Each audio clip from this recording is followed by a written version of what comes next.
So we have another totally heartbreaking example of our broken healthcare system. Diabetic groom-to-be dies after taking cheaper insulin to pay for wedding. It doesn't get any worse than that. It really doesn't.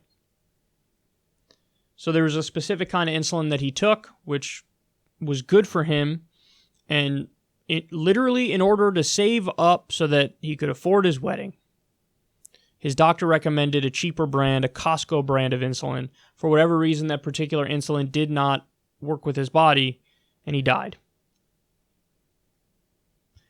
We shouldn't live in a country where you have to make the choice of my preferred insulin that I know works or a cheaper insulin so I could pay for my wedding. You shouldn't have to make that decision. That should just be, you're sick, you get help. You need medicine, you get it. That's it. Doesn't matter. The money situation should be totally irrelevant. That should be fully funded by tax dollars. Now, just so you know, Bernie recently went to Canada with diabetics, and people were getting it there for significantly cheaper than they get it here. But for the cost of insulin pens in particular, it's amazing. You want to know how much it costs in Norway? $0.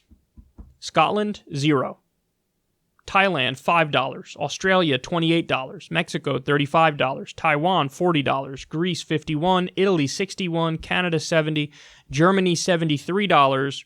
United States, for an insulin pen, $700.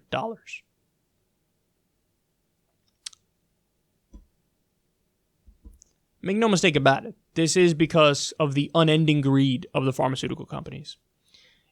To manufacture insulin, it costs $6.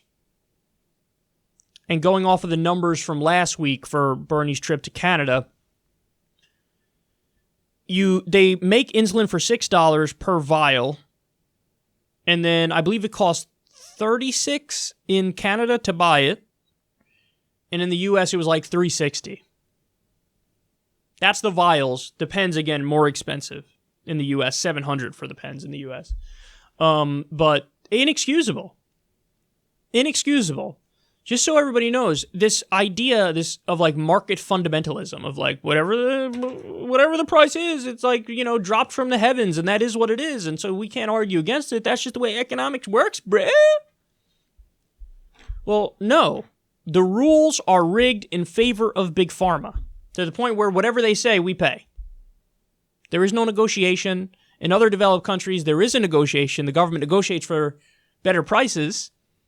Here, whatever Big Pharma says, we'll pay. And they price gouge the shit out of us, to the point where people literally die because they can't afford their medicine. It is without question the greed of Big Pharma that has led us to this place. And oftentimes for the research and development for these drugs, because that's their dodge. They go, no. See, the reason we have to charge a lot because we do so much research and development to try to cure the diseases that, this is the only way we can afford to do business as usual. No, a lot of the research and development is literally done, funded by taxpayers at universities. And then Big Pharma swoops in, buys up the rights, and then recharges you money. So you pay for the research and development up front, and then Big Pharma buys the rights to it when they develop it, and then they price gouge you after the fact too.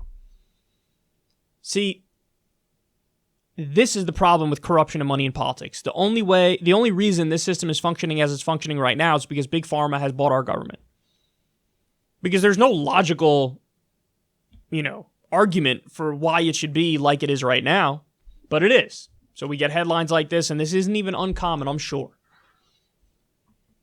Again, died because they wanted to afford their wedding, so they switched to a cheaper insulin. It's time for a political revolution. It's time to fundamentally reform the system from the top down, because stuff like this is unacceptable.